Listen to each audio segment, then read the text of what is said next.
బండి మోదిగా పల్లెట్టు మనైగా బండి మోదిగా పల్లెట్టు మనైగా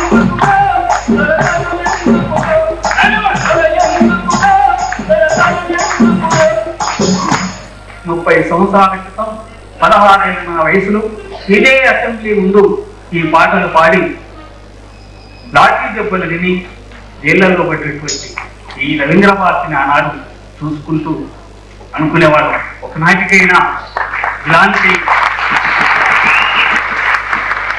భారతి మనలను ఒకనాటికైనా అదించబోదాట.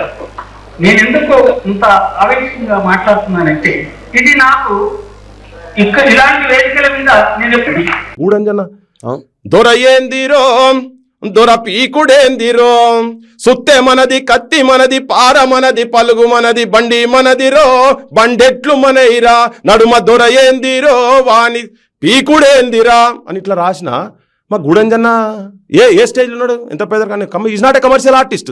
మరి నా వాళ్ళను నా తెలంగాణ వాళ్ళను నా తెలంగాణ గుండెలకు అద్దుకోకపోతే ఎవరిని అద్దుకుంటుంది? ఒక కమర్షియల్ ఆర్టిస్ట్ ఈ ప్రాంత విముక్తి కోసం రాసినటువంటి ఒక గేమ్లో ఒక లైన్ రాయను అంటే ఇలా మేము అది మాట్లాడితే తప్పవుతుందా? తిడతారా? ముఖ్యమంత్రికి సోయి లేదా రేవంత్ రెడ్డికి?